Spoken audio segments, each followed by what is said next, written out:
ವಿಮೋಚನಕಾಂಡ ಅಧ್ಯಾಯ 3. ಮೋಶೆ ತನ್ನ ಮಾವನಾಗಿರುವ ಮಿದ್ಯಾನ್ಯರ ಆಚಾರ್ಯನಾದ ಇತ್ರೋನನ ಮಂದೆಯನ್ನು ಮೇಯಿಸುತ್ತಿರುವಾಗ ಆ ಮಂದೆಯನ್ನು ಕಾಡಿನ ಹಿಂಭಾಗಕ್ಕೆ ನಡೆಸಿಕೊಂಡು ಹೋರೇಬ್ ಎಂಬ ದೇವರ ಬೆಟ್ಟಕ್ಕೆ ಬಂದನು.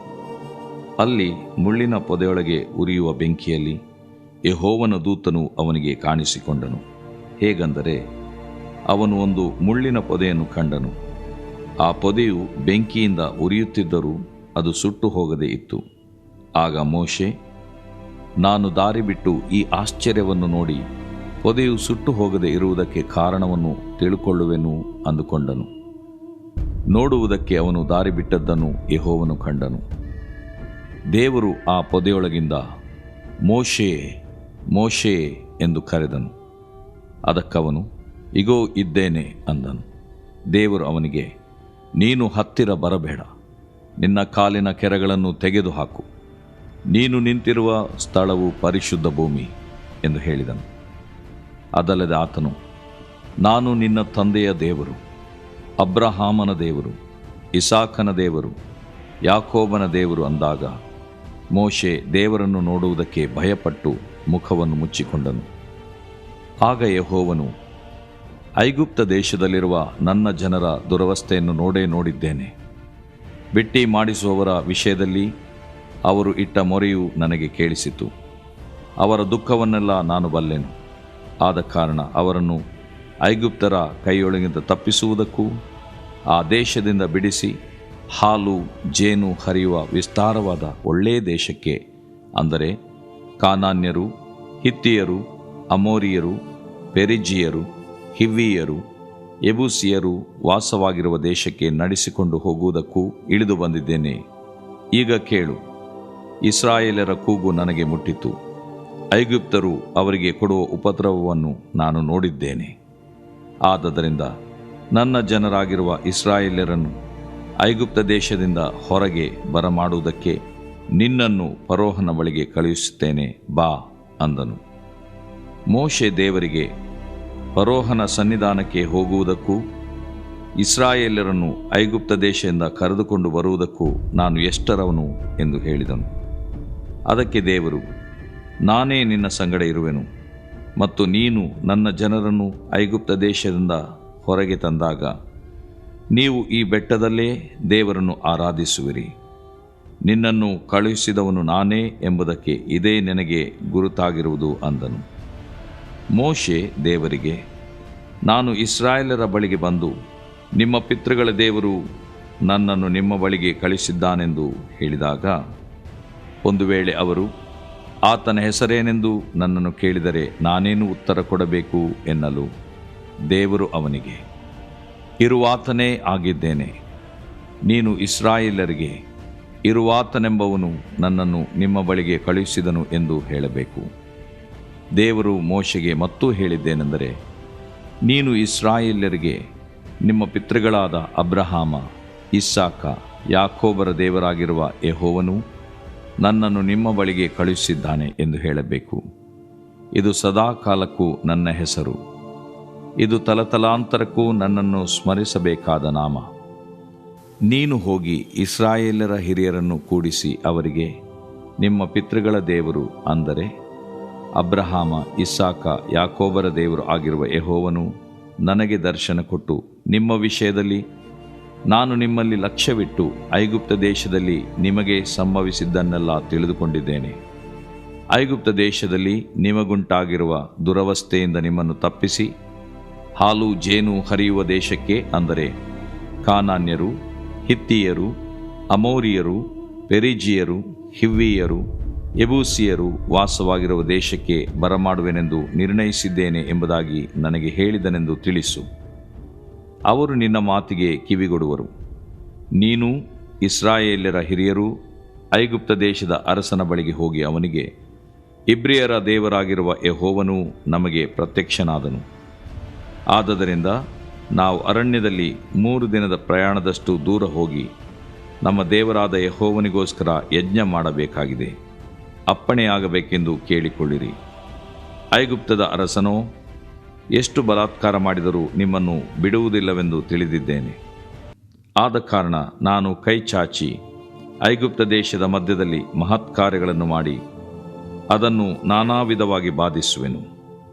ಆಮೇಲೆ ಅರಸನು ನಿಮ್ಮನ್ನು ಬಿಡುವನು. ಅದಲ್ಲದೆ ಈ ನನ್ನ ಜನರಿಗೆ ಐಗುಪ್ತರ ದಯೆ ದೊರಕುವಂತೆ ಮಾಡುವೆನು. ಆದದರಿಂದ ನೀವು ಹೊರಡುವಾಗ ಬರಿಗೈಲಿ ಹೋಗುವುದಿಲ್ಲ. ನಿಮ್ಮಲ್ಲಿ ಪ್ರತಿ ಸ್ತ್ರೀಯು ನೆರೆ ಹೆಂಗಸರಿಂದಲೂ ನಿಮ್ಮ ಮನೆಯಲ್ಲಿ ಇಳುಕೊಂಡ ಹೆಂಗಸರಿಂದಲೂ ಬೆಳ್ಳಿ ಬಂಗಾರದ ಒಡವೆಗಳನ್ನು ಬಟ್ಟೆಗಳನ್ನು ಕೇಳಿಕೊಳ್ಳಲಿ. ನೀವು ಅವುಗಳನ್ನು ನಿಮ್ಮ ಗಂಡು ಹೆಣ್ಣು ಮಕ್ಕಳಿಗೆ ಇಡಿರಿ. ಇದರಿಂದ ಐಗುಪ್ತರನ್ನು ಸೂರೆ ಮಾಡುವಿರಿ ಅಂದನು.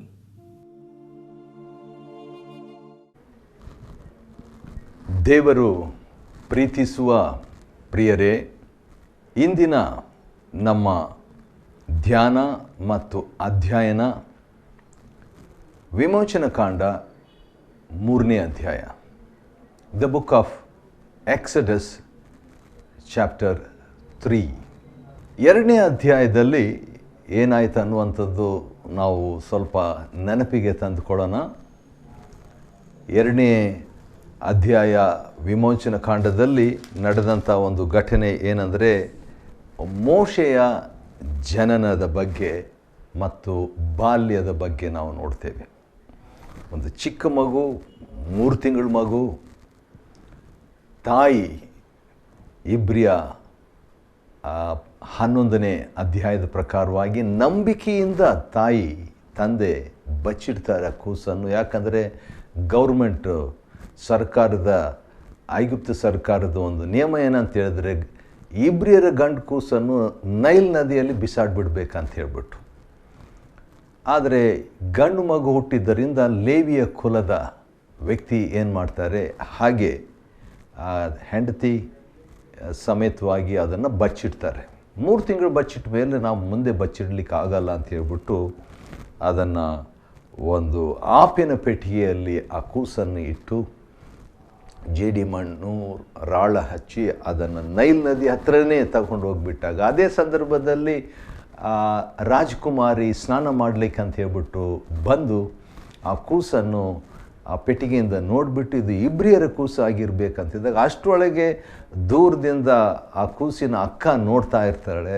ಓಡಿ ಬಂದುಬಿಟ್ಟು ರಾಜ್ಕುಮಾರಿಗೆ, ನಾನು ಈ ಮಗುವನ್ನು ನೋಡಿಕೊಳ್ಳಲಿಕ್ಕೆ ಒಬ್ಬ ಇಬ್ರಿಯರ ಸ್ತ್ರೀಯರಲ್ಲಿ ಒಬ್ಬರನ್ನು ಸಾಕಲಿಕ್ಕೆ ಕರ್ಕೊಂಡು ಬರಲಾ ಅಂತ ಹೇಳಿದಾಗ, ಹಾಗೆ ಮಾಡು ಅಂತ ಹೇಳ್ಬಿಟ್ಟು ರಾಜ್ಕುಮಾರಿ ಹೇಳ್ತಾಳೆ. ಓಡೋಗ್ಬಿಟ್ಟು ಅಕ್ಕ ಏನು ಮಾಡ್ತಾಳೆ, ತಾಯಿಯನ್ನೇ ಕರ್ಕೊಂಡು ಬಂದುಬಿಡ್ತಾಳೆ. ಆ ಕೂಸಿನ ತಾಯಿಯನ್ನೇ ಕರ್ಕೊಂಡು ಬಂದುಬಿಟ್ಟು ಆ ಕೂಸಿನ ತಾಯಿ ಅದನ್ನು ಸಾಕುವಂತೆ ಆಜ್ಞೆ ಕೊಡ್ತಾಳೆ ರಾಜ್ಕುಮಾರಿ. ಅಷ್ಟೇ ಅಲ್ಲ, ಆಜ್ಞೆ ಕೊಟ್ಟದಲ್ಲ, ಸಂಬಳ ಕೂಡ ಕೊಡ್ತೀನಿ. ಸಂಬಳ ಅಂತ ಹೇಳಿದ್ರೆ ಭಾಳ ಒಳ್ಳೆಯ ಸಂಬಳ. ರಾಜ್ಕುಮಾರಿ ಸಂಬಳ ಕೊಡುವಂಥದ್ದು ದೊಡ್ಡ ಸಂಬಳವಾಗಿರಬೇಕು. ದೊಡ್ಡ ಒಂದು ಯೋಜನೆ ದೇವರದು ಕೂಡ ಇತ್ತು. ಆ ರೀತಿಯಾಗಿ ನಡೆದು ಆ ಕೂಸನ್ನು ಬೆಳೆಸಿ ಬಹುಶಃ ಖಂಡಿತವಾಗಿ ನಿಸ್ಸಂದೇಹವಾಗಿ ಇಬ್ರಿಯರ ಪದ್ಧತಿಯ ಪ್ರಕಾರವಾಗಿ, ದೇವರ ವಾಕ್ಯದ ಪ್ರಕಾರವಾಗಿ ಆ ತಾಯಿ ಮೋಶೆ ಎಂಬಂಥ ಆ ಕೂಸನ್ನು ಬೆಳೆಸಿರಬೇಕು. ಆ ಕೂಸನ್ನು ಬೆಳೆಸಿ ಬಂದು ರಾಜ್ಕುಮಾರಿಗೆ ಒಪ್ಪಿಸಿದಾಗ ಅವನು ಆಕೆಗೆ ಮಗನಾದನು. ರಾಜ್ಕುಮಾರಿಗೆ ಮಗನಾದ ಈ ಮೋಶೆ ಅನ್ನುವಂಥ ಈ ಇಬ್ರಿಯರ ಕೂಸು. ಯಾಕಂದರೆ ನೀರಿನಿಂದ ಎಳೆದಿದ್ದೇನಂತ ಹೇಳ್ಬಿಟ್ಟು ಮೋಶೆ ಎಂಬುದಾಗಿ ಹೆಸರಿಟ್ಲು. ಮತ್ತು ಮೋಶೆ ತನ್ನ ಜನರಿಗೆ ತಾನು ನಾಯಕತ್ವ ತೋರಿಸ್ಬೇಕಂತ ಹೇಳ್ಬಿಟ್ಟು ಹೋಗಿ ಒಂದು ದಿವಸ ಸಹಾಯ ಮಾಡಲಿಕ್ಕೆ ಇಬ್ರಿಯರು ಜಗಳಾಡ್ತಿದ್ದಾಗ ಅದನ್ನು ಪರಿಹಾರ ಮಾಡ್ತಾನೆ, ಸಮಾಧಾನ ಮಾಡ್ತಾನೆ. ಅದರಲ್ಲಿ ಒಬ್ಬನು, ಯಾರು ನಿನ್ನನ್ನು ಅಧಿಕಾರಿಯನ್ನಾಗಿಯೋ ನ್ಯಾಯಾಧಿಪತಿಯನ್ನಾಗಿಯೋ ನನ್ನ ಮೇಲೆ ನೇಮಿಸಿದ್ರು ಅಂತ ಹೇಳ್ಬಿಟ್ಟು ಮೋಶೆ ಹಿಂದಿನ ದಿನ ಮಾಡಿದಂಥ ಒಂದು ತಪ್ಪು ಕೆಲಸ ಅಂದರೆ ಐಗುಪ್ತನನ್ನು ಕೊಂದು ಹಾಕಿ ಮರಳಿನಲ್ಲಿ ಹೂಣಿಟ್ಬಿಡ್ತಾನಲ್ಲ, ಆ ಮಾತನ್ನು ಹೇಳಿದಾಗ, ಇದು ಬಯಲಾಗ್ಬಿಟ್ಟಿದೆ, ನಾನು ಅದನ್ನು ರಹಸ್ಯವಾಗಿ ಮಾಡಿದೆ, ಎಲ್ಲರಿಗೂ ಗೊತ್ತಾಗ್ಬಿಟ್ಟಿದೆ, ಫರೋಹನಿಗೆ ಇದು ಗೊತ್ತಾಗ್ಬಿಟ್ರೆ ಖಂಡಿತವಾಗಿ ಕೊಂದುಬಿಡ್ತಾನೆ ಅಂತ ಹೇಳ್ಬಿಟ್ಟು ಐಗುಪ್ತ ದೇಶವನ್ನು ಅವನು ಬಿಟ್ಬಿಟ್ಟು ಮಿದ್ಯಾನರ ದೇಶಕ್ಕೆ ಓಡಿ ಹೋಗ್ತಾನೆ. ಅಲ್ಲಿ ರೆಗುವೇಲನು ಎಂಬುದಾಗಿ ಒಬ್ಬ ಮನುಷ್ಯ. ರೆಗುವೇಲನು ಅಂತ ಹೇಳಿದರೆ, ರೆಹು ಅಂತ ಹೇಳಿದರೆ ಫ್ರೆಂಡ್, ರೆಗುವೇಲನು ಅಂತ ಹೇಳಿದಾಗ ದೇವರ ಗೆಳೆಯ, ದ ಫ್ರೆಂಡ್ ಆಫ್ ಗಾಡ್, ದೇವರ ಮಿತ್ರ ಅಂತ ಹೇಳ್ಬಿಟ್ಟು ಹೆಸರಿರುವಂಥ ಒಬ್ಬ ಆಚಾರ್ಯನು ಸಿಗ್ತಾನೆ. ಅವನಿಗೆ 2 ಹೆಸರು, ಇತ್ರೋ ಅಥವಾ ಜತ್ರೋ ಅಂತ ಹೇಳ್ಬಿಟ್ಟು. ಇತ್ರೋ ಎಂಬುದಾಗಿ ಹೇಳಿದರೆ ಸುಪೀರಿಯರ್, ವಿಶೇಷವಾದವನು, ಇಲ್ಲವೇ ಅವನು ಉನ್ನತವಾದವನು ಎಂಬುದಾಗಿ ಅರ್ಥ. ಜತ್ರೋ, ಇತ್ರೋ ಅಂತ ಹೇಳುವಂಥವನು ದೇವರ ಸ್ನೇಹಿತನಾಗಿರುವಂಥವನು, ವಿಶೇಷವಾದವನೇ ಅಲ್ವೇ. ಆದ ಕಾರಣ 2 ಹೆಸರು ಇದ್ದರೂ ಕೂಡ ಗಲಿಬಿಲಿ ಆಗೋದು ಬೇಡ. ಅವನಿಗೆ 7 ಜನ ಹೆಣ್ಮಕ್ಳು ಇರ್ತಾರೆ. ಅವರಲ್ಲಿ ಒಂದು ಹೆಣ್ಣನ್ನು ಈ ಮೋಶೆಗೆ ಕೊಟ್ಟು ಮದುವೆ ಮಾಡಿಸ್ತಾನೆ. ಆಕೆಯ ಹೆಸರು ಬಂದು ಚಿಪ್ಪೋರಳು. ಚಿಪ್ಪೋರಳು ಅಂತ ಹೇಳಿದರೆ ಪಕ್ಷಿ, ಬರ್ಡ್ ಎಂಬುದಾಗಿ. ಮೋಶೆ ನೀರಿಂದ ಎಳೆಯಲ್ಪಟ್ಟವನು, ಚಿಪ್ಪೋರಳು ಪಕ್ಷಿ. ಇವರಿಬ್ಬರಿಗೆ ಮದುವೆ ಆಗಿ ಗೆರ್ಶೋಮ್ ಎಂಬ ಒಂದು ಮಗು ಹುಟ್ಟುತ್ತದೆ. ಗೆರ್ಶೋಮ್ ಅಂದರೆ ಅನ್ಯನು ಅಂತ ಒಂದು ಅರ್ಥ, ಪ್ರತ್ಯೇಕವಾದಂಥವನು ಅಂತ ಒಂದು ಅರ್ಥ, ವಿಚ್ಛೇದನವಾದಂಥವನು, ಡಿವೋರ್ಸ್ಡ್ ಅಥವಾ ಪ್ರತ್ಯೇಕಿಸಲ್ಪಟ್ಟವನು. ಯಾಕಂತ ಹೇಳಿದ್ರೆ ತನ್ನ ಜನರಿಂದ, ತನ್ನ ಕುಟುಂಬದಿಂದ, ಅವನು ಹುಟ್ಟಿದಂಥ ದೇಶದಿಂದ ಅವನು ಪ್ರತ್ಯೇಕವಾಗಿಬಿಟ್ಟಿದ್ದ, ಅನ್ಯನಾಗಿಬಿಟ್ಟಿದ್ದ. ಆದ ಕಾರಣ ಆ ಮಗನಿಗೆ ಮೋಶೆ ಆ ಹೆಸರನ್ನು ಇಡ್ತಾನ್ರಿ. ಇಟ್ಟ ನಂತರ ಏನಾಗ್ತದೆ, ಸ್ವಲ್ಪ ಗ್ಯಾಪ್, ಒಂದು ಸ್ವಲ್ಪ ವಿರಾಮ ಕಾಲ, ಕೆಲವು ವರ್ಷಗಳು ಗತಿಸ್ತವೆ. ಅಷ್ಟರೊಳಗೆ ಏನಾಗ್ತದೆ, ಆ ಮೋಶೆಗೆ ವಿರುದ್ಧವಾಗಿದ್ದಂಥ ಫರೋಹನು ಅಥವಾ ಅರಸನು ಸತ್ತು ಹೋಗ್ತಾನೆ. ಮತ್ತು ಸತ್ತೋದಾಗ ಇಸ್ರಾಯೇಲರು ತಾವು ಮಾಡಬೇಕಾದ ಬಿಟ್ಟಿ ಕೆಲಸ ಮಾಡ್ತಾ ಇರ್ತಾರೆ. ಅದರಲ್ಲಿ ಅವರಿಗೆ ಭಾಳ ಕಷ್ಟ, ನರಳಾಟ, ಸಮಸ್ಯೆ, ದುಃಖ ಈ ರೀತಿಯಾಗಿ ಭಾಳ ಇಡೀ ದೊಡ್ಡ ದೇಶವಾಗಿಬಿಟ್ಟು ಐಗುಪ್ತ ದೇಶದಲ್ಲಿ ಇಸ್ರಾಯೇಲರು ಒಂದು ದೇಶದಷ್ಟು ದೊಡ್ಡವರಾಗಿಬಿಟ್ಟು ಐಗುಪ್ತ ದೇಶದಲ್ಲಿರ್ತಾರೆ. ಆದರೆ ಗುಲಾಮರಾಗಿರ್ತಾರೆ, ಭಾಳ ವರ್ಷಗಳು ಗುಲಾಮರಾಗಿರ್ತಾರೆ. ಅಂಥ ಒಂದು ಸನ್ನಿವೇಶದಲ್ಲಿ ದೇವರು ಅವರನ್ನು ಮರ್ತಿಲ್ಲ. ದೇವರವನ್ನ ನೆನಪಿಗೆ ತಂದುಕೊಂಡು ಏನು ಮಾಡ್ತಾನೆ, ಏನಾದರೂ ನಾನು ಮಾಡ್ತೇನೆ, ಇವ್ರನ್ನ ಬಿಡುಗಡೆ ಮಾಡ್ತೇನೆ ಎಂಬುದಾಗಿ ಹೇಳಿ ಮೋಶೆಯ ಕಡೆ ದೇವರ ಫೋಕಸ್, ಕೇಂದ್ರ ಬರ್ತದೆ. 3ನೇ ಅಧ್ಯಾಯದಲ್ಲಿ ನಾವು ನೋಡುವಾಗ ಮೋಶೆ ತನ್ನ ಮಾವನಾಗಿರುವ ಮಿದ್ಯಾನನ, ಅಂದರೆ ಮಿದ್ಯಾನ್ ಸ್ಥಳಕ್ಕೆ ಸೇರಿದಂಥ ಆಚಾರ್ಯನು ಆದ ಇತ್ರೋ, ರೆಗುವೇಲ್, ಇತ್ರೋ 2 ಹೆಸರಿರುವಂಥ ಈ ವ್ಯಕ್ತಿ. ರೆಗುವೇಲ್ ಅಂದರೆ ದೇವರ ಸ್ನೇಹಿತನು, ಮತ್ತು ಇತ್ರೋ ಅಂತ ಹೇಳಿಬಿಟ್ರೆ ಎಕ್ಸಲೆನ್ಸ್ ಅಂದರೆ ಸುಪ್ರಸಿದ್ಧನು ಅಥವಾ ಉನ್ನತನು, ವಿಶೇಷವಾದವನು. ಹೋರೇಬ್ನಲ್ಲಿ ಹೋಗ್ಬಿಟ್ಟು, ಹೋರೇಬ್ಗೆ ಒಂದು ಹೆಸರು, ಹೋರೇಬ್ ಅಂತ ಹೇಳಿದ್ರೆ ಪಾಳು ಬಿದ್ದ ಸ್ಥಳ, ಡೆಸೊಲೇಟ್, ವೇಸ್ಟ್, ವ್ಯರ್ಥನೆಲ್ಲ ಅಂತ ಹೇಳ್ಬಿಟ್ಟು ಅಂಥ ಕಡೆಗೆ ಹೋಗ್ಬಿಟ್ಟು, ಅಂಥ ಪರ್ವತಕ್ಕೆ ಹೋಗ್ಬಿಟ್ಟು, ಅದಕ್ಕೆ ದೇವರ ಹೆಸರಂತ ಆ ಬೆಟ್ಟಕ್ಕೆ ಹೆಸರು ಆನಂತರ ಬರ್ತದೆ. ಅಲ್ಲಿ ಹೋಗ್ಬಿಟ್ಟು ಇರುವಾಗ ಕುರಿ ಮೇಯಿಸ್ತಾ ಇರ್ತಾನೆ. ಅಲ್ಲಿ ಮೋಶೆ ತನ್ನ ಕೆಲಸ, ಮಾವನ ಮಂದೆಯನ್ನು ಅವನು ಮೇಯಿಸುತ್ತಿರುವಾಗ, ಈ ಮಾತು ನನಗಿಷ್ಟ. ಯಾಕಂದರೆ ವಿಮೋಚನ ಕಾಂಡ 3:1, ಏನಾದರೂ ಕೆಲಸ ಮಾಡ್ತಿರುವಾಗ, ಸೋಮಾರಿಯಾಗಿರಲಿಲ್ಲ, ಕೆಲಸ ಮಾಡ್ತಾ ಇರುವಾಗ ದೇವರ ದರ್ಶನವಾಯಿತು. ದೇವರು ಅವನಿಗೆ ಕಾಣಿಸ್ಕೊಂಡ್ರು. ಮುಳ್ಳಿನ ಪೊದೆಯಲ್ಲಿ ದೇವ್ರು ಎಲ್ಲಿ ಬೇಕಾದರೂ ಕಾಣಿಸ್ಕೊಳ್ಬೋದು, ಹೇಗೆ ಬೇಕಾದರೂ ಕಾಣಿಸ್ಕೋಬೋದು, ಆತನ ಇಷ್ಟ.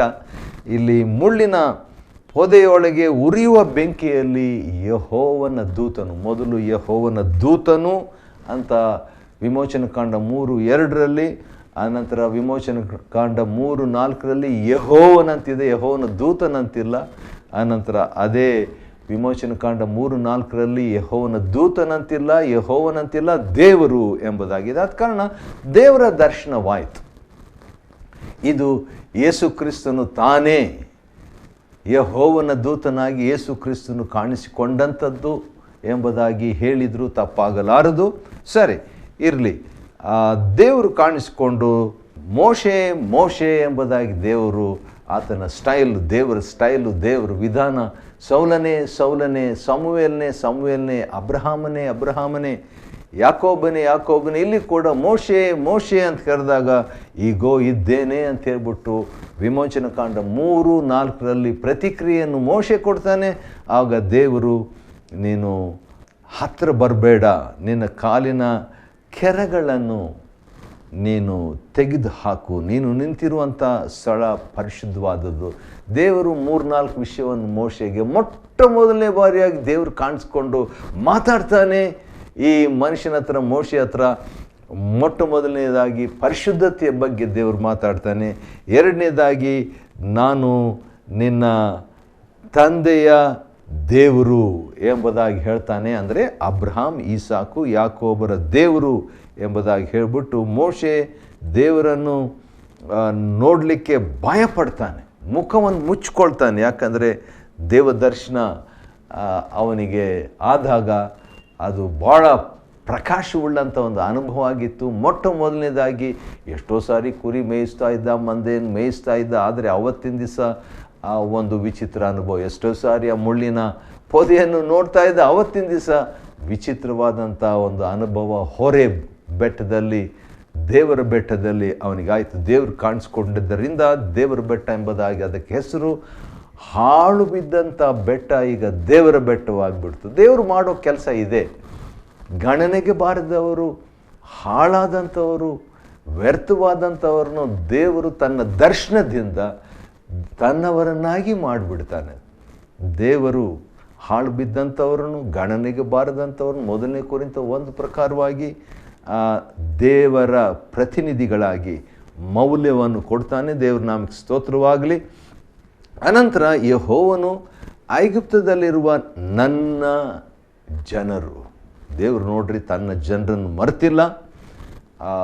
ವಿಮೋಚನ ಕಾಂಡ 3:7 ನೋಡುವಾಗ ನನ್ನ ಜನರು ಅಂತ ಹೇಳ್ತಾನೆ. God is so pleased to call himself as his own people, God's people ಅಂತ ಒಂದು ಗೌರವದಿಂದ ಕರೀತಾನೆ. ದೇವ ಜನರು ಪ್ರಥಮ ಬಾರಿಯಾಗಿ ಈ ರೀತಿಯಾಗಿ ನನ್ನ ಜನರು ನನ್ನ ಜನರು ಎಂಬುದಾಗಿ ಆಗಾಗ ಬರುವಂಥದ್ದು. ನನ್ನ ಜನರ ದುರವಸ್ಥೆಯನ್ನು ನಾನು ನೋಡಿದ್ದೇನೆ. ಗಾಡ್ ಹ್ಯಾಸ್ ಸೀನ್ ದಟ್, ನಾನು ನೋಡಿದ್ದೇನೆ. ಆದ ಕಾರಣ ಆಗಾಗ ನೋಡಿದ್ದೇನೆ. 9ನೇ ವಚನ ನೋಡಿದ್ದೇನೆ, ಮತ್ತು 2ನೇ ಅಧ್ಯಾಯದ 24ನೇ ವಚನ ನೋಡಿದ್ದೇನೆ, 3ನೇ ಅಧ್ಯಾಯದ 7ನೇ ವಚನ ನೋಡಿದ್ದೇನೆ. ಹಾಗಾದರೆ ದೇವರ ದೃಷ್ಟಿಗೆ ಅವರ ಕಷ್ಟಗಳು, ನರಳಾಟಗಳು, ದುಃಖಗಳು, ದೇವಜನರು ಅನುಭವಿಸ್ತಾ ಇರುವಂಥ ಆ ಒಂದು ಗುಲಾಮತನ, ಆ ಒಂದು ಇಕ್ಕಟ್ಟು, ಬಿಕ್ಕಟ್ಟು, ಕಷ್ಟ, ಇದನ್ನೆಲ್ಲ ದೇವರು ನೋಡಿದ್ದಾನೆ. ಆತನಿಗೆ ಗೊತ್ತು. God is aware of what we go through ಅನ್ನುವಂಥ ಒಂದು ಮಾತನ್ನು ನಾವು ನೋಡ್ತೇವೆ. ಅದಾದ ನಂತರ ನೀನು ಏನು ಮಾಡಬೇಕು? ಅವರನ್ನು ನಾನು ಬಿಡಿಸಿ, ನನ್ನ ಜನರನ್ನು ಬಿಡಿಸಿ, ನಾನು ಹಾಲು ಜೇನು ಹರಿಯುವಂಥ ವಿಸ್ತಾರವಾದ ಒಳ್ಳೆಯ ದೇಶಕ್ಕೆ, ಅಂದರೆ ಕಾನಾನ್ಯರು, ಹಿತ್ತಿಯರು, ಅಮೋರಿಯರು, ಇವೆಲ್ಲ ವೈರಿಗಳಿರುವಂಥ ಒಂದು ದೇಶಕ್ಕೆ ನಡೆಸಿಕೊಂಡು ಹೋಗುವುದಕ್ಕೆ ಇಳಿದು ಬಂದಿದ್ದೇನೆ ಎಂಬುದಾಗಿ ದೇವರು ಹೇಳ್ತಾನೆ. ಐ ಹ್ಯಾವ್ ಕಮ್ ಡೌನ್ ಎಂಬುದಾಗಿ ಹೇಳಿದಾಗ ಮತ್ತೆ ಮೋಶೆಗೆ ದೇವರು ಹೇಳ್ತಾನೆ, 3ನೇ ಅಧ್ಯಾಯ 10ನೇ ವಚನ, ದೇವರು, ನೀನು ಐಗುಪ್ತ ದೇಶದಿಂದ ಹೊರಗೆ ಅವರನ್ನು ಬರಮಾಡುವುದಕ್ಕೆ ನಿನ್ನನ್ನು ಫರೋಹನ ಬಳಿಗೆ ಕಳುಹಿಸ್ತೇನೆ, ಬಾ ಎಂಬುದಾಗಿ ದೇವರು ಹೇಳ್ತಾನೆ. ನೋಡ್ರಿ, ಯಾವಾಗ ಮೋಶೆಗೆ ಕರೆ ಬಂತು? ಕೆಲಸ ಮಾಡ್ತಾ ಇರುವಾಗ ಕರೆ ಬಂತು. ಸೋಮಾರಿಯಾಗಿ ಕೆಲಸ ಏನು ಮಾಡದೇ ಇದ್ದಾಗ ಕರೆ ಬರಲಿಲ್ಲ. ದೇವರ ಕರೆ ಬಂದದ್ದು. ದೇವರ ಕರೆ ಬರಬೇಕಾದ್ರೆ ನಮ್ಮ ಕೆಲಸದಲ್ಲಿ ನಾವು ಚಟುವಟಿಕೆ ನಿರತರಾಗಿರ್ಬೇಕು, ಅಥವಾ ಫೇತ್ಫುಲ್ ಆಗಿರಬೇಕು. ಇದು ನನ್ನ ಮಂದೆ ಅಲ್ಲ, ನನ್ನ ಮಾವನ ಮಂದೆ ಅಂತ ಹೇಳ್ಬಿಟ್ಟು ಅಲಕ್ಷ್ಯವಾಗಿ ಮೋಶೆ ಇರಲಿಲ್ಲ. ಮಾವನ ಮಂದೆ ಆಗಿದ್ದರೂ ಕೂಡ ಅವನು ನಂಬಿಗಸ್ತನಾಗಿದ್ದರಿಂದ ದೇವರು ಅವನಿಗೆ ಕಾಣಿಸ್ಕೊಂಡು ದೇವರು ಕೆಲಸ ಮಾಡ್ತಾ ಇದ್ದಂಥ ಮೋಶೆಗೆ ಒಂದು ಕರೆಯನ್ನು ಕೊಡ್ತಾನೆ, ಫುಲ್ ಟೈಮ್ಗೆ ಒಂದು ಕಾಲನ್ನು ಕೊಡ್ತಾನೆ, ನೀನು ಬಾ ಎಂಬುದಾಗಿ ಹೇಳಿಬಿಟ್ಟು ಒಂದು ಮಾತು ಅಲ್ಲಿದೆ. ಅದೇನಂತ ಹೇಳಿದರೆ, ಮೋಶೆ ದೇವರಿಗೆ ಒಂದು ಎಕ್ಸ್ಕ್ಯೂಸ್ ಕೊಡ್ತಾನೆ. ಈಗ 3ನೇ ಅಧ್ಯಾಯ 11ನೇ ವಚನ, ಮತ್ತೆ ಮೋಶೆ ಅವನಿಗೆ ಅಷ್ಟು ಧೈರ್ಯ ಇರೋದಿಲ್ಲ. ಫರೋಹನ ಸನ್ನಿಧಾನಕ್ಕೆ ಹೋಗುವುದಕ್ಕೆ, ಇಸ್ರಾಯೇಲರನ್ನು ಐಗುಪ್ತ ದೇಶದಿಂದ ಕರ್ಕೊಂಡು ಬರುವುದಕ್ಕೂ ನಾನು ಎಷ್ಟರವನು, ಹೂ ಆಮ್ ಐ, ನಾನು ಯಾರು? ಯಾಕಂತ ಹೇಳಿದ್ರೆ ಆಗಲೇ ಅವನು ಓಡಿ ಬಂದಿರ್ತಾನೆ. ಅರಮನೆಯಲ್ಲಿ ಬೆಳೆದವನು ಮೋಶೆ, ಫರೋಹನ ಅರಮನೆಯಲ್ಲಿ ಬೆಳೆಸಲ್ಪಟ್ಟಂಥವನು ಮೋಶೆ. ಆದ ಕಾರಣ ಅರಮನೆಯ ಅಟ್ಮಾಸ್ಫಿಯರ್, ಆ ಒಂದು ವಾತಾವರಣ ಏನಂತ ಅವನಿಗೆ ಗೊತ್ತಿತ್ತು. ಆದ ಕಾರಣ ಅಲ್ಲಿ ಹೋಗ್ಲಿಕ್ಕೆ ನಾನು ಯಾರು? ಸೂಪರ್ ಪವರ್ ಆಗಿರುವಂಥ ಫರೋಹನ್ನಿಗೆ ಹೋಗಿ ನಾನು ಮಾತಾಡಿ ಅವನಿಗೆ ಕಮ್ಯಾಂಡ್ ಕೊಟ್ಟು ಆಜ್ಞೆ ಕೊಟ್ಟು ಇಷ್ಟು ದೊಡ್ಡ ಜನಾಂಗವಾದ ಇಸ್ರಾಯೇಲನ್ನು ಬಿಡಿಸ್ಕೊಂಡು ಬರ್ಲಿಕ್ಕೆ ನಾನು ಯಾರು ಅಂತ ಹೇಳಿದಾಗ ದೇವ್ರು ಹೇಳ್ತಾನೆ, ನಾನೇ, ವಾವ್, ನಾನೇ ನಿನ್ನ ಸಂಗಡ ಇರುವೆನು. 3ನೇ ಅಧ್ಯಾಯ 12ನೇ ವಚನ. ಇನ್ನೇನು ಬೇಕ್ರಿ? ಇನ್ನೇನು ಬೇಕು? ಒಬ್ಬ ಮನುಷ್ಯನಿಗೆ ಒಂದು ದೊಡ್ಡ ಕೆಲಸ ದೇವರು ಕೊಟ್ಟರೆ ದೇವರು ಅವ್ರ ಜೊತೆಗೇ ಇದ್ದು ಆ ಕೆಲಸವನ್ನು ದೇವರೇ ಮಾಡಿಸ್ತಾನೆ ಅಂತ ಹೇಳ್ಬಿಟ್ಟು ಇದರಲ್ಲಿ ನಾವು ಒಂದು ಪಾಠ ಕಲ್ತ್ಕೊಳ್ಬೋದು. ನಾನೇ ನಿನ್ನ ಸಂಗಡ ಇರುವೆನು ಮತ್ತು ನೀನು ನನ್ನ ಜನರನ್ನು ಐಗುಪ್ತ ದೇಶದಿಂದ ಹೊರಗೆ ತಂದಾಗ ನೀವು ಈ ಬೆಟ್ಟದಲ್ಲಿ ದೇವರನ್ನು ಆರಾಧಿಸುವಿರಿ. ದೇವರ ಉದ್ದೇಶ ನಮ್ಮನ್ನು ಯಾಕೆ ಬಿಡುಗಡೆ ಮಾಡ್ತಾನೆ ಅಂದರೆ ಆರಾಧನೆ ಮಾಡಲಿಕ್ಕೆ. ಆ ಇಬ್ರಿಯ ಪದ ಆರಾಧನೆ ಅನ್ನುವಂಥದ್ದು ಸೇವೆ ಆರಾಧನೆ ಎರಡೂ ಒಂದೇ ಇಬ್ರಿಯ ಮೂಲ ಭಾಷೆಯಲ್ಲಿ. ಆದ ಕಾರಣ ಆರಾಧನೆ ಬಂದು ಬಿಡುಗಡೆಯು ಆರಾಧನೆಗೆ ನಡೆಸ್ತದೆ. ಬಿಡುಗಡೆ ಆಗದಂಥವರು ಆರಾಧನೆ ಮಾಡಲಿಕ್ಕಾಗಲ್ಲ. ಆದ ಕಾರಣ ನಾನು ಬಿಡುಗಡೆ ಮಾಡ್ತೇನೆ, ಅವರು ಆರಾಧನೆ ಮಾಡ್ತಾರೆ. ಇದೇ ನಿನಗೆ ಗುರುತಾಗಿರುವುದು. ಏನು ಗುರುತು? ವಿಮೋಚನ ಕಾಂಡ 3:12 ಒಂದು ಗುರುತನ್ನು ದೇವರು ಕೊಡ್ತಾನೆ. ಅದೇನೆಂದರೆ ಆರಾಧನೆಯೇ ಗುರುತು. ಈ ಬೆಟ್ಟದಲ್ಲಿ ನೀವು ನನಗೆ ಸೇವೆ ಮಾಡ್ತೀರಿ, ನನ್ನ ಆರಾಧನೆ ಮಾಡ್ತೀರಿ, ಅದೇ ಗುರುತು ಎಂಬುದಾಗಿ ದೇವರು ಒಂದು ಗುರುತನ್ನು ಆತನು ಕೊಡ್ತಾನೆ ರೀ. ಅನಂತರ ನಾವು ನೋಡುವಾಗ ನಿನ್ನ ಹೆಸರು ಏನಂತ ಕೇಳಿದ್ರೆ ನಾನು ಹೇಳಲಿ ಅಂದರೆ ಇರುವಾತನೇ ಆಗಿದ್ದೇನೆ ಎಂಬುದಾಗಿ ಹೇಳ್ತಾನೆ. ಇರುವಾತನೇ ಅಂತ ಹೇಳಿದರೆ ಇರುವವನು, ಮುಂದೇನೂ ಇರುವವನು ಎಂಬುದಾಗಿ ಒಂದು ಅರ್ಥ. ಇರುವಾತನೇ ಆಗಿದ್ದೇನೆ ಎಂಬುದಾಗಿ ವಿಮೋಚನ ಕಾಂಡ 3:14ನೇ ವಚನದಲ್ಲಿರುವಂಥ ದೇವರ ಹೆಸರಿನ ಅರ್ಥ ಏನಂತ ಹೇಳಿದರೆ ಉಸಿರಾಡುವುದು ಅಂತ ಅರ್ಥ ರೀ. ಇರುವಾತನೇ ಆಗಿದೆ ಅಂದರೆ ಉಸಿರಾಡುವವನು, ಬ್ರೀದ್, ಉಸಿರಾಟ ಎಂಬುದಾಗಿ. ಯಾಕಂದರೆ ಯಾವಾಗಲೂ ಇರುವಂಥದ್ದು ಉಸಿರು ಅಂತ ಒಂದು ಅರ್ಥ, ಅಥವಾ ಬಯಕೆ ಎಂಬುದಾಗಿ ಇನ್ನೊಂದು ಅರ್ಥ. ಇರುವಾತನೆ ಅಂದರೆ ಬಯಸುವವನು ಅಂತ ಅರ್ಥ. ಇರುವಾತನೆ ಅಂತ ಹೇಳಿದ್ರೆ ಅತ್ಯಂತ ಆಶೆಯುಳ್ಳ, ಭಾಳ ಆಶೆ ಇರುವಾತನು ಎಂಬುದಾಗಿ ಒಂದು ಅರ್ಥ. ಉಸಿರಾಟ ಅಂತ ಅರ್ಥ. ನೋಡಿ ಎಷ್ಟೊಂದು ಅರ್ಥ ಇದೆ ಇರುವಾತನೆ ಅನ್ನುವಂಥ ಪದಕ್ಕೆ. ಮತ್ತು ಆ ರೀತಿಯಾಗಿ ದೇವರು ಹೇಳಿಬಿಟ್ಟು ನಾನು ಅಬ್ರಾಮ್ ಈಸಾಕ್ ಯಾಕೋಬರ ದೇವರು. ಇರುವಾತನೆ ಅಂತ ಹೇಳಿದ್ರೆ ಅಬ್ರಾಮ್ ಈಸಾಕ್ ಯಾಕೋಬರ ದೇವರು. ಇರುವಾತನೆ ಅಂತ ಹೇಳಿದ್ರೆ ಉಸಿರಾಡುವವನು. ಇರುವಾತನೆ ಅಂತ ಹೇಳಿದ್ರೆ ಯಾವಾಗಲೂ ಸದಾ ಇರುವಾತನು. ಇರುವಾತನೆ ಅಂದರೆ ನಿತ್ಯವಾಗಿ ಇರುವಾತನು. ಇರುವಾತನೆ ಅಂತ ಹೇಳಿದ್ರೆ ಬಯಸುವವನು. ಇರುವಾತನೆ ಅಂತ ಹೇಳಿದ್ರೆ ಮಹತ್ವಾಕಾಂಕ್ಷೆ ಉಳ್ಳವನು, ಗ್ರೇಟ್ ಡಿಸೈರ್ ಆಗಿರುವಾತನು ಅಂತ. ಆ ರೀತಿಯಾಗಿ ಹೇಳಿದ ಮೇಲೆ ನೀನು ಹೋಗು ಹಿರಿಯರ ಜೊತೆಯಲ್ಲಿ. ನೋಡ್ರಿ, ದೇವರು ಅಧೀನತೆಯನ್ನು ಕಲಿಸ್ತಾ ಇದ್ದಾನೆ ಮೋಶೆಗೆ ಹೇಳ್ತಾನೆ, ನೀನು ಹೋಗ್ಬಿಟ್ಟು ನೀನು ಹಿರಿಯರಿಗೆ, ಇಸ್ರಾಯೇಲ್ರ ಹಿರಿಯರ ಹತ್ರ ನೀನು ಹೋಗಿ ಮಾತನಾಡಿದ ಮೇಲೆ ಆನಂತರ 3 ದಿವಸ ನಾವು ಪ್ರಯಾಣ ಮಾಡಿಬಿಟ್ಟು ನಮ್ಮ ದೇವರಿಗೆ ಯಜ್ಞವನ್ನು ಸಮರ್ಪಿಸ್ತೇವೆ ಎಂಬುದಾಗಿ ಹೇಳ್ತಾರೆ. 20ನೇ ವಚನದಲ್ಲಿ ಆದ ಕಾರಣ ಒಂದು ವೇಳೆ ಅವರು ಕಳಿಸದಿದ್ದರೆ ದೇವರಿಗೆ ಗೊತ್ತಿತ್ತು. 3ನೇ ಅಧ್ಯಾಯ 19ನೇ ವಚನದಲ್ಲಿ ಅದೇನೆಂದರೆ ಐಗುಪ್ತರ ಅರಸನು ಎಷ್ಟು ಬಲಾತ್ಕಾರ ಮಾಡಿದರೂ ನಿಮ್ಮನ್ನು ಬಿಡೋದಿಲ್ಲ. ಹಠಮಾರಿ, ಕಠಿಣ ಹೃದಯದವನು. ಫರೋಹನು ಮೊದಲೇ ಹೃದಯ ಕಠಿಣ ಮಾಡಿಕೊಂಡಿದ್ದನು. ಆದ ಕಾರಣ ದೇವರು ಆ ರೀತಿಯ ಕಠಿಣ ಮಾಡಿದಂಥವನ್ನು ಇನ್ನಷ್ಟು ಕೂಡ ಕಠಿಣ ಮಾಡಿದನು. ಆದರೂ ಕೂಡ ಒಂದು ಅದ್ಭುತ ಸೂಚಕ ಕಾರ್ಯಗಳನ್ನು ಇವುಗಳನ್ನೆಲ್ಲ ಮಾಡಿ ನಿಮ್ಮನ್ನು ಬಿಡುಗಡೆ ಮಾಡ್ತೀನಂತ ದೇವರು ಹೇಳ್ತಾನೆ. ಆ ರೀತಿಯಾಗಿ 3ನೇ ಅಧ್ಯಾಯ ವಿಮೋಚನ ಕಾಂಡ ಮುಕ್ತಾಯವಾಗ್ತದೆ. 4ನೇ ಅಧ್ಯಾಯದಲ್ಲಿ ಮತ್ತೆ ದೇವರು ಯಾವ ರೀತಿಯಾಗಿ ಮೋಶೆಯನ್ನು ಕರೆದನಂತ ನಾವು ನೋಡ್ಕೊಳ್ಳೋಣ. 3ನೇ ಅಧ್ಯಾಯವನ್ನು ಅಧ್ಯಯನ ಮಾಡುವಂತೆ ದೇವರು ನಮ್ಮ ಕೃಪೆ ಕೊಟ್ಟಿದ್ದಕ್ಕೆ ಆತನಿಗೆ ಸ್ತೋತ್ರವಾಗಲಿ. ಆಮೇನ್.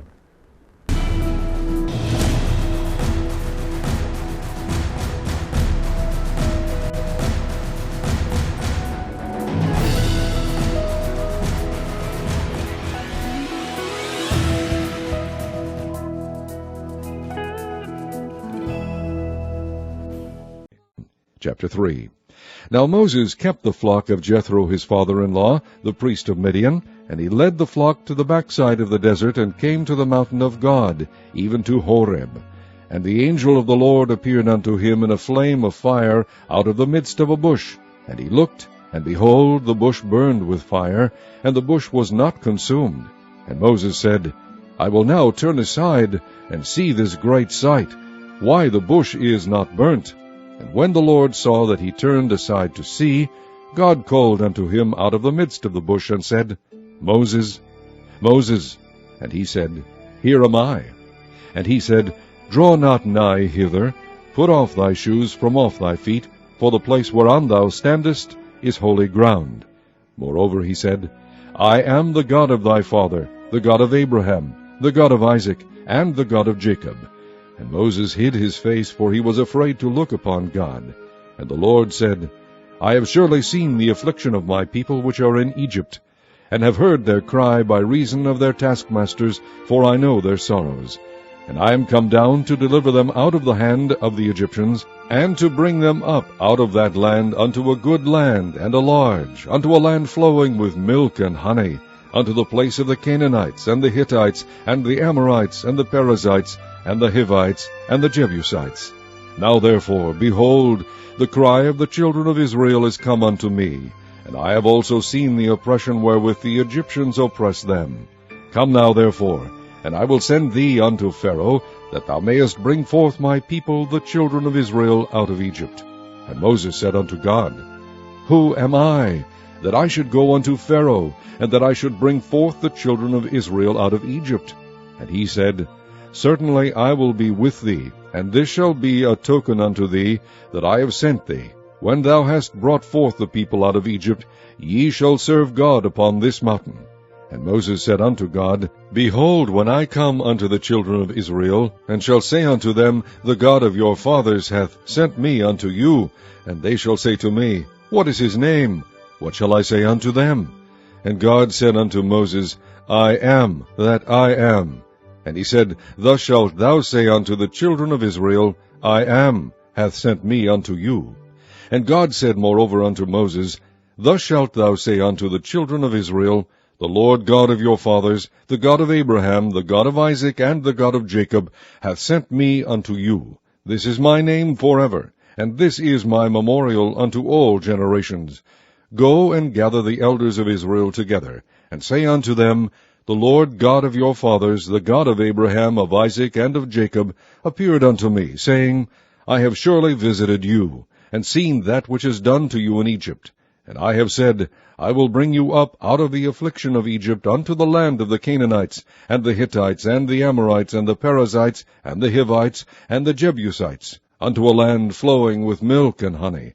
And they shall hearken to thy voice, and thou shalt come, thou and the elders of Egypt, unto the king of Egypt, and ye shall say unto him, The Lord God of the Hebrews hath met with us. And now let us go, we beseech thee, 3 days' journey into the wilderness, that we may sacrifice to the Lord our God. And I am sure that the king of Egypt will not let you go, no, not by a mighty hand. And I will stretch out my hand, and smite Egypt with all my wonders, which I will do in the midst thereof, and after that he will let you go. And I will give this people favor in the sight of the Egyptians. And it shall come to pass that, when ye go, ye shall not go empty. But every woman shall borrow of her neighbor, and of her that sojourneth in her house, jewels of silver, and jewels of gold, and raiment, and ye shall put them upon your sons, and upon your daughters, and ye shall spoil the Egyptians.